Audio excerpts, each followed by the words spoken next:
폴란드가 내년 국방 예산을 역대 최대 규모로 책정했습니다. 폴란드는 2024년 국방비를 1589억 zloty, 한화로 약 50조 8,400억 원으로 이는 GDP의 4.2%에 달하는 엄청난 수치입니다. 한국 GDP의 3분의 1밖에 안 되는 폴란드가 20조 수준의 국방비를 한국과 비슷한 50조 이상으로 올렸다는 것은 놀라운 결정으로 평가되고 있습니다.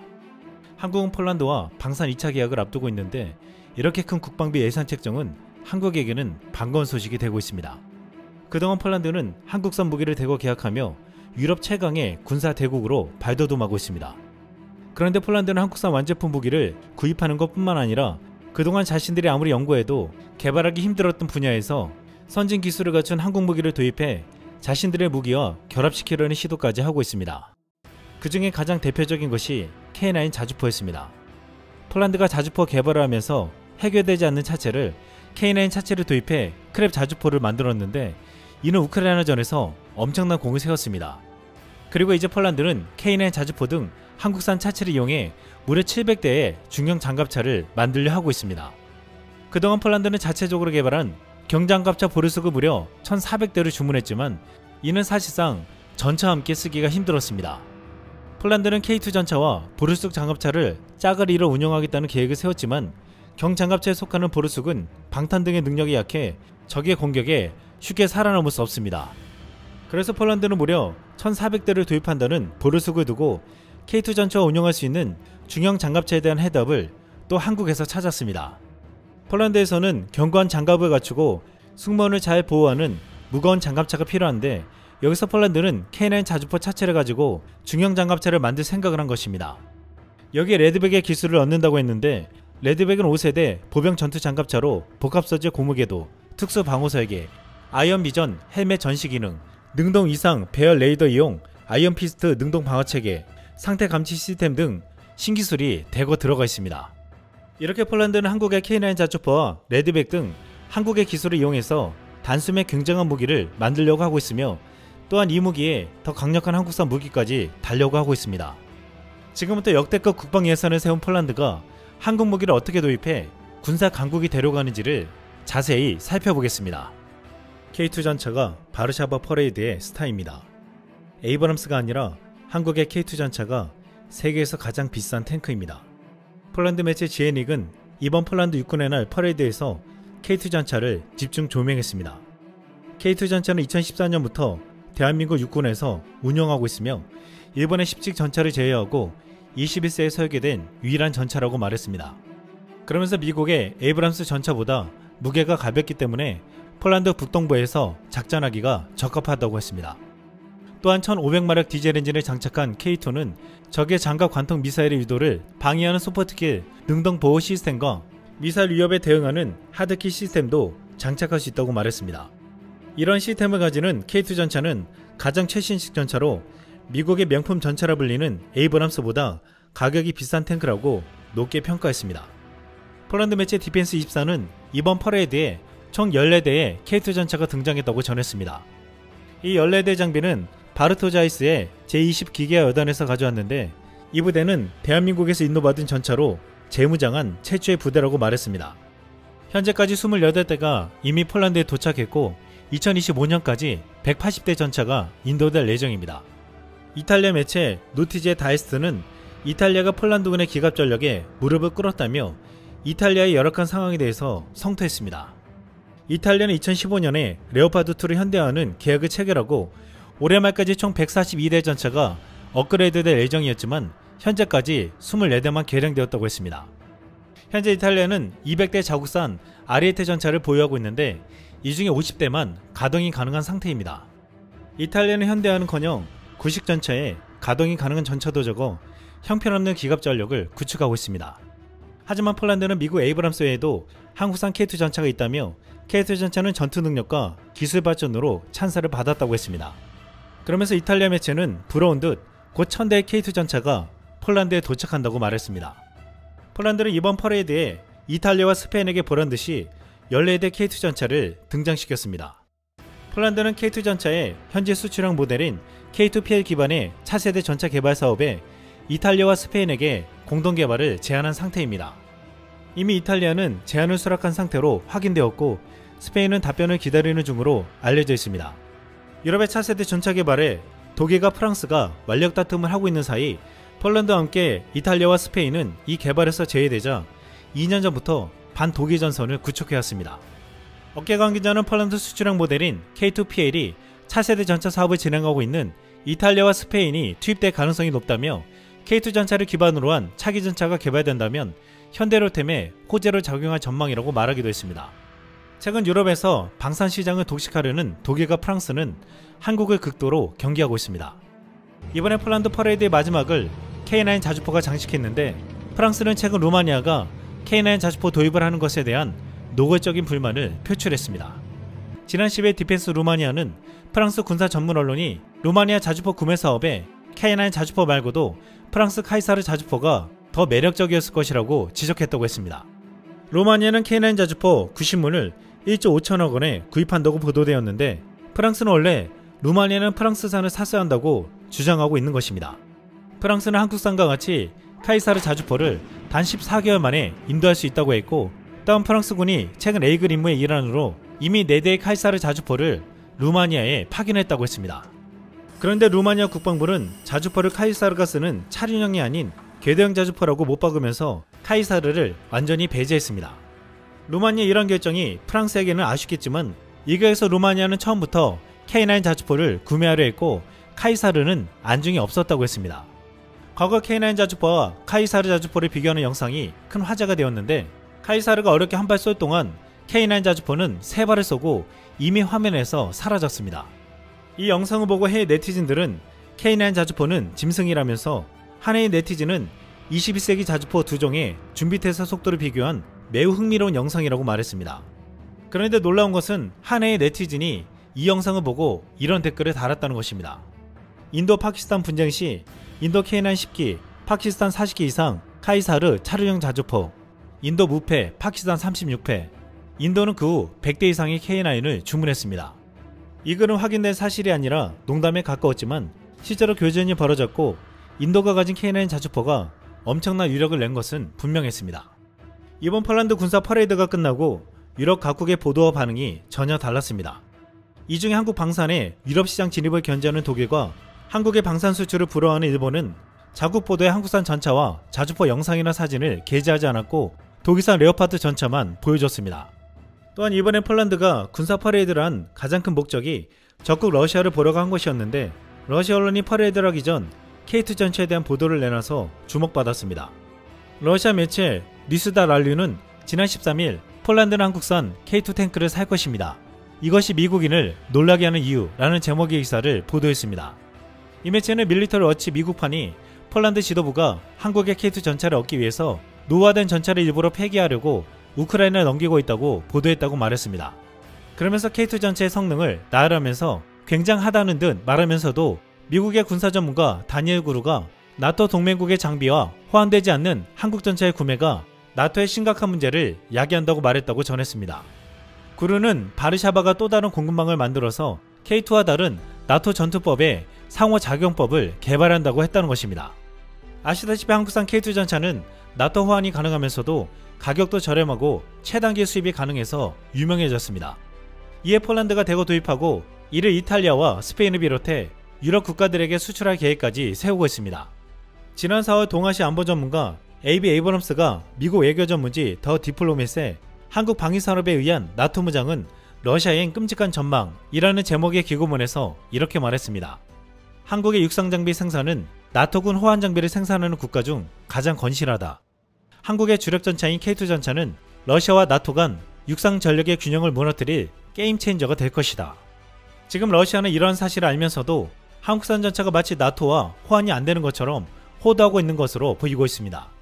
일각에서는 그만큼 1000대를 도입한다는 폴란드나 이를 통해 유럽 국가들에게 수출된다는 소식이 러시아에겐 큰 두려움을 여겨지고 있다고 했습니다. 이번 폴란드 군사 퍼레이드에는 한국산 기관 무기들 뿐만 아니라 유럽의 하늘에 최초로 한국산 경전투기 FA-50이 선을 보였습니다. FA-50은 그동안 미국, 프랑스, 이탈리아 등 선진항공 업체의 전유물이었던 유럽 항공시장에 국산 항공기의 존재감을 알리는 계기가 되었다고 평가하고 있습니다. 한국은 지금 미 해공군 고등훈련기 사업에 FA50을 최대 600대 수출하기 위해 민간군 원팀을 만들었고 이를 포함해 유럽과 전세계 시장에 1000대 수출을 목표로 하고 있습니다. 한국은 가장 빠른 납기, 합리적인 가격에도 현지화 개량 및 현지 생산을 내걸고 있습니다. 에이전시 파트너스의 방위 항공우주 분석가인 사시투사는 폴란드를 시작으로 유럽에서 한국산 무기가 앞으로 잘 팔릴 수 없는 이유를 이렇게 말했습니다. 유럽 국가들은 폴란드가 체결한 것과 같은 공동생산협정, 즉 일자리를 창출하고 산업을 활성화할 수 있는 협정을 한국과 체결하기를 원할 것이다. So a lot of stories happening today, and to discuss them, we're joined by Marcin Gelzak and by Scott Lucas. Marcin is, of course, a journalist and commentator, and Scott Lucas is from the Clinton Institute of the University College Dublin. Gentlemen, thank you very much for joining me. Good morning. Thank you for having me. Great to see you. Now, if we can, we're in Poland, or I'm in Poland. If we can start with this Polish story, the Minister of Defense, Mariusz Błaszczak, is to approve 3 new contracts for the development of new vehicles for the Polish Armed Forces. Now, this long weekend has been very much for the celebration of Polish Army. What is the importance of beefing up the Polish Army at the moment? I'll start with you, Marcin Gelzak, if we can. Well, the main issue here is that we don't really have a choice, because we have given so much of our equipment to Ukraine, and rightly so, because they are putting it to good use, and they are also making us more safe by fighting off the Russian army, very much like we did back in 1920, the anniversary of our victory on the Vistula on the outskirts of Warsaw. We will celebrate tomorrow. So we have to replace all the equipment that we've given to Ukraine, and while replacing them, it is of tantamount importance to buy good quality Western equipment, which will be immediately interoperable with our NATO partners, and it will also have some political significance, because if you're buying quite a lot of weaponry from the United States, then obviously you become a much more important partner in their eyes. So I think both just in terms of our military capability, in terms of strengthening our alliance, in terms of becoming a more respected member of NATO, but also in terms of sending a signal to Russia and Belarus that we are not to be trifled with. Those are, I think, quite major outcomes. Now, the type of vehicles that are being purchased, heavy combat vehicles, wheeled armored transporters, reconnaissance vehicles. It's not just tanks. These are very specific pieces of equipment that are being bought here. I'll stay with you, Marcin, for that. Are we, I suppose, doing what we should do, which is preparing for the next combat rather than for the last one, as it were? Well, you know, there are limits to what a civilian can and should say about military issues, because clearly it's best to leave these things to the professionals.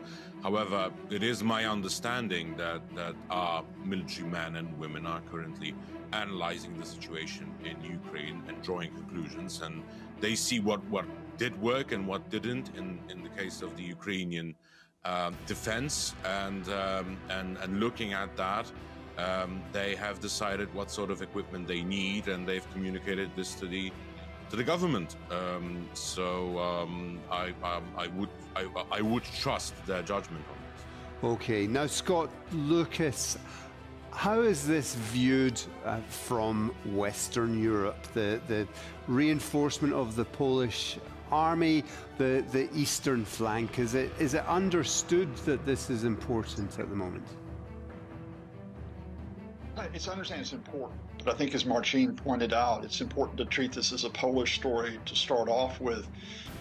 To be specific, even before Vladimir Putin's invasion of Ukraine, Polish military, Polish leaders realized they had a deficit in wheeled armored vehicles. Of course, the invasion highlighted this, and it made it even more critical to try to remedy the gap, which is why at the start of this year, you had Poland committing itself to contracts for domestically produced armored personnel carriers, 1,400 of them. But this latest contract is with South Korea for up to 1,000 tanks. These are lighter tanks than what Western Europe provides, but they're very, very quick. And the reason why I raise that is to highlight it's not just a question of Western Europe, it's a question of other countries like South Korea, first of all doing business with Poland, but also recognizing, yes, this is a really important time because beyond the invasion of Ukraine, you are talking about preparing defenses on the eastern flank of NATO in Eastern Europe. So not just Poland, but also the Baltic states, for example, to prepare for any contingency. One certainly hopes that with Ukraine, again, hopefully becoming victorious in repelling the Russian invasion, that Russian aggression is stemmed for some time to come, but you can't count on that. So you hope for the best, you prepare for the worst, and this is not just a Polish effort, but it is a Polish effort as part of a true international coalition, which I think has been mobilized by Vladimir Putin's failed gamble. 폴란드 공영방송 TVP에 나온 폴란드 군사 전문가들은 이번 우크라이나 전쟁을 통해서 폴란드의 부족한 전력이 확인되었다고 말했습니다. 이는 폴란드가 구소련제 무기들을 우크라이나에 공유했기 때문이기도 하지만 노후화되었거나 이전부터 폴란드에 부족한 무기들도 있었다고 지적했습니다. 이 방송에 나온 전문가들이 하나같이 지적한 것은 중형 전투 장갑차였습니다. 이를 빨리 해결해야 한다고 말했는데 이 방송이 되자마자 공교롭게도 폴란드 마리우시 부하슈자크 국방부 장관이 대규모의 새로운 무기 구입을 승인했다는 보도가 나왔습니다. 폴란드 부하슈자크 국방부 장관이 14일 한국의 K9 차체로 활용한 중형 장갑차 700여 대와 한국의 현비라 불리는 K1호의 소형 전술 차량 400대 도입을 승인했다는 소식이었습니다.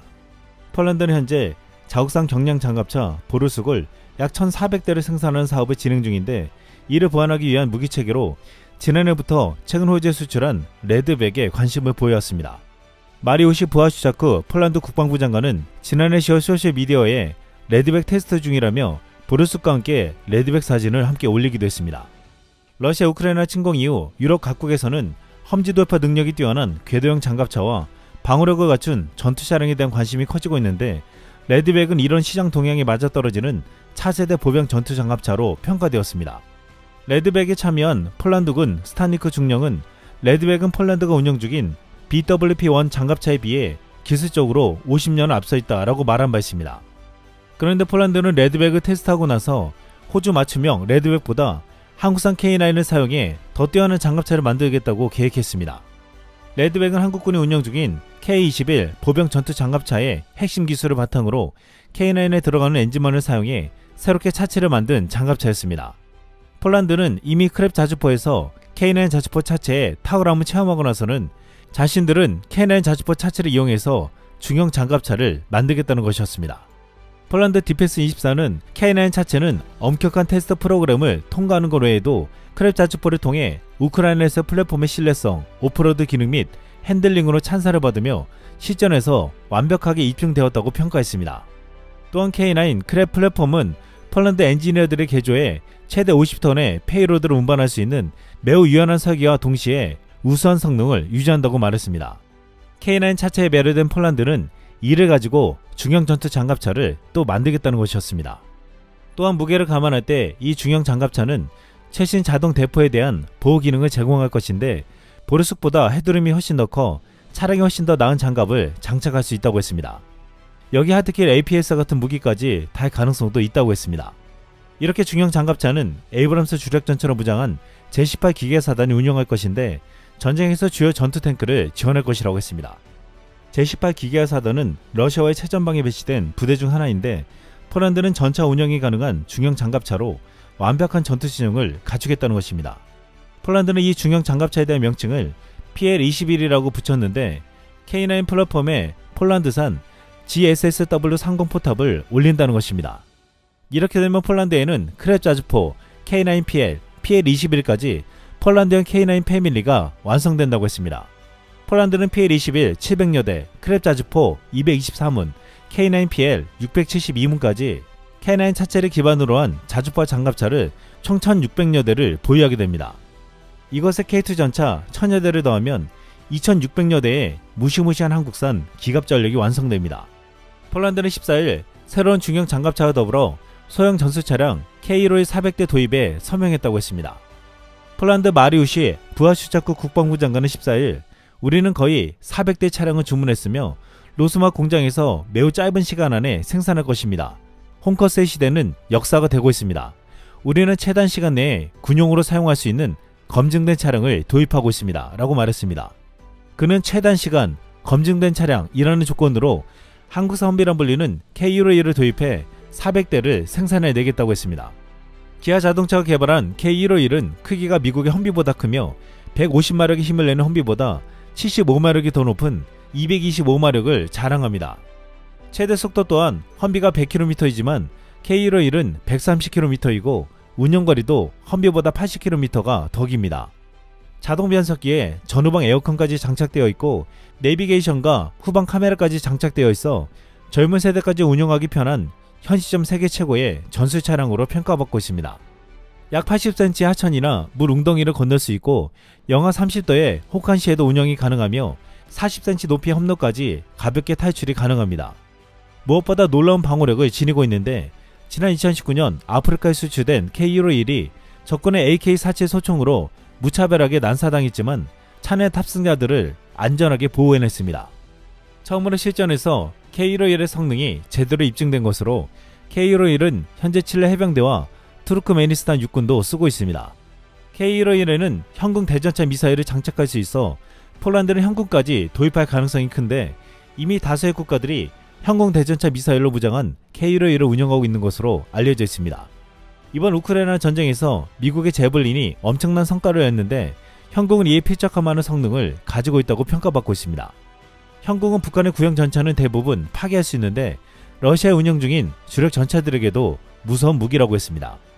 미군 집자 험비가 단종됐기에 험비를 대체할 군용 차량이 없는 가운데 폴란드 400대를 시작으로 해외 각국에서는 K151에 대한 긍정적인 반응을 보이며 앞으로도 수출 가능성이 큰 상황입니다. 폴란드는 8월 15일 육군의 날 대규모 퍼레이드에 K2 전차, K9 자주포 등을 대거 등장시키면서 퍼레이드 하루 전날 한국산 중형장갑차 700대와 소형 전술차량 400대 도입에 서명하면서 진정 한국산 무기로 유럽 최대 군사강국의 자리를 노리고 있습니다. 폴란드 강국형 험비라 불리는 기아의 소형 전술차량 K151을 400대 주문하자 여기에 탑재가 가능한 한국산 대전차 미사일 현궁이 주목을 받고 있습니다. K151을 도입한 다수의 국가들이 현궁 대전차 미사일을 달아 운용하기에 폴란드도 이번 우크라이나 전쟁에서 게임 체인저가 된 대전차 미사일을 달 가능성이 높다고 보고 있습니다. 이번 러시아 우크라이나 전쟁에서 최초 러시아가 20만 명에 가까운 대군을 동원해 우크라이나를 침공할 때 거의 모든 나라는 하루 이틀이면 무너질 것이라고 했습니다. 하지만 전쟁은 전문가들의 예상과 다르게 전개되었습니다. 러시아군의 기동부대의 진격은 곳곳에서 막혔고 우크라이나군을 격퇴하기에는커녕 전혀 예상치 못한 곳에서 막대한 피해를 입었습니다. 전차를 앞세운 러시아의 기갑부대를 맞이한 것은 우크라이나의 기갑부대가 아닌 대전차 미사일로 무장한 우크라이나군이었습니다. 우크라이나군은 러시아군과의 전력차가 너무나도 크기 때문에 게릴라전을 선택했는데 우크라이나군은 대전차 미사일 제블린을 가지고 러시아군 전체를 파괴하고 사라지는 전술로 큰 성과를 냈습니다. 결국 러시아군은 개전 사흘 만에 제블린의 공격으로 100대 이상의 전차를 잃었고 무서운 진격을 막아낸 제블린은 세인트 제블린이라고 불리게 되었습니다. 제블린은 소음이 적어 적군 근처에 은밀하게 접근한 뒤 공격하도록 설계되었는데 병사 한 명이 혼자 수송하고 발사할 정도로 무게는 가볍지만 화력이 강해 2.5km 떨어진 곳에서 발사해도 장갑차를 뚫을 수 있습니다. 그런데 제블린이 이번 전쟁에서 엄청나게 각광을 받자 한국판 제블린이라 불리는 현궁이 급부상했습니다. 현궁이 처음 등장할 때만 해도 제블린의 아류작 정도로 평가절하됐지만 이내 세계 방산시장에서 제블린보다 더 뛰어난 성능과 경쟁력을 가지고 있다고 평가받고 있습니다. 지난 2015년 사우디가 주도하는 이집트, 요르단, UAE, 바레인 등 연합군은 예멘 후티 반군과 싸웠는데 당시 150발의 제블린 미사일 재고를 다 써버렸습니다. 사우디는 급히 제블린 미사일을 무려 15,000발을 주문했지만 미국 상원이 수출을 승인하지 않았습니다. 당시 사우디를 구원해준 것은 한국산 대전차 미사일 현궁이었습니다. 현궁은 유도 방식이나 탄두 이력, 사거리 면에서 제블린과 비슷하나 결정적으로 제블린과 비교할 수 없는 큰 장점이 있었습니다. 제블린은 표적 조준을 위해 적외선 CCD 냉각에 30초가 필요해 사수가 무거운 미사일 발사기를 어깨에 메고 최소 30초 이상을 조준하고 있어야 했습니다. 하지만 현궁은 비냉각식 적외선 CCD와 가시광선 카메라를 채택해서 기다리는 시간 없이 주야근을 막론하고 신속한 조준과 발사가 가능했습니다. 또한 그동안 대전차 미사일들은 상대 전차의 전방만 타격이 가능하지만 현궁은 전체의 상면을 타격하기 때문에 파괴력이 훨씬 더 뛰어났습니다. 전차의 경우 전방의 장갑은 두꺼운 반면 포탑이 위치한 상면의 장갑은 상대적으로 얇기 때문에 이를 타격하면 아무리 세계 최강 전차라도 피격을 피할 수 없었습니다. 사우디가 주도하는 연합군은 현궁으로 적의 전차는 물론 장갑차와 일반 차량, 기관총 진지, 벙커, 심지어 빠르게 질주하는 군용 오토바이까지 격파해 가공할 명중률과 위력을 자랑했습니다. 현궁은 1억짜리 미사일로 최소 40억에서 100억까지 가는 전차를 한순간에 파괴해버리는 최고의 가성비를 자랑하는 무기로 여겨졌습니다. 이 현궁을 엄청난 기동성을 자랑하는 기아이 K151에 달면 엄청난 위력을 지니는데 러시아의 주력 전차가 50에서 80km를 달리는데 K151은 최고 130km 속도를 자랑합니다. 지금 러시아를 상대하는 폴란드 입장에서는 한국산 대전차 미사일 현궁을 달 수 있는 K151 400대를 도입하는 것은 러시아가 도발하면 러시아 전차 부대를 무력화시키겠다는 전략으로 보고 있습니다. 그런데 지금 현궁에 관심을 가지는 폴란드를 비롯한 중동의 국가들에게 한국은 현궁을 가지고 새로운 무기를 제시하고 있어 크게 주목되고 있습니다. 현궁을 생산하는 LIG 넥스원은 지난 2월 UAE 아부다비에서 열리는 국제방위산업 전시회에서 놀라운 무기를 내놨습니다. 현대 로템의 무인 차량 HI 셰르파에 현궁 발사대를 탑재한 소형 모형을 전시한 것입니다. HI 셰르파는 원격 무장장치인 RCWS를 탑재할 수 있습니다. 원격 무장장치란 기존 육안 인지 및 구두 보고를 통해 타격을 결정하던 방식과 달리 감시 영상을 실시간으로 전송하며 원격으로 타격을 결정할 수 있는 시스템입니다. 이를 통해 위인체계 대비 효율적인 작전을 수행할 수 있고 원격으로 공격 및 자체 방어 임무를 수행할 수 있습니다. 이 무기를 쓴다면 그동안 병사들이 몰래 숨어서 적의 전차가 나타나면 현궁을 쏘고 도망치는 작전에서 이제는 HR 셰르파에 현궁을 달고 몰래 숨어 기다리며 영상을 원격으로 실시간으로 보다가 결정적인 순간에 현궁을 발사해 적의 전차를 파괴시킬 수 있다는 것입니다. 지난 5월 국방부는 한국형 자폭드론을 공개했는데 앞으로 자폭드론에 현궁 탄두를 넣을 수도 있다는 말이 나오고 있습니다. 일반 성형 작약탄이 탄두 직경에 약 4배에서 6배를 관통하지만 현궁이 채택한 이중 성형 작약탄은 2개 탄두로 파괴력을 높여 탄두 직경에 약 10배를 관통합니다. 즉 현궁을 단 자폭드론은 무시무시한 위력을 가진다는 것입니다. 지금 한국이 세계에 내놓은 무기 중에 가장 경쟁력 있는 무기가 K9 자주포와 대전차 미사일 현궁이라고 말하고 있습니다. 지난 5월 산업연구원의 무기 경쟁력 실태 조사에 따르면 한국이 생산하는 70여 개 주요 무기 가운데 LIG 넥스원의 대전차 무기, 현궁 등 31종이 글로벌 수준의 제품으로 분류되었습니다. 미국, 독일의 세계적 제품을 100점으로 놓고 90점 이상인 국산 방산 제품을 골랐다고 말했습니다. 현궁은 우크라이나 전쟁에서 러시아 전차와 장갑차를 다수 격파한 미국 대전차 미사일 제블린과 성능이 비슷하면서도 가격은 3분의 1 수준으로 현궁의 점수는 106점에서 107점으로 미국 제블린 100점보다 월등하게 높았습니다. K9 자주포가 99점, 레드백 장갑차가 95점, FA50 94점에 비해서도 현궁은 높은 점수를 받았습니다. 현궁이야말로 반도체와 IT 강국인 한국이 만든 기술의 결정체라고 불리고 있습니다.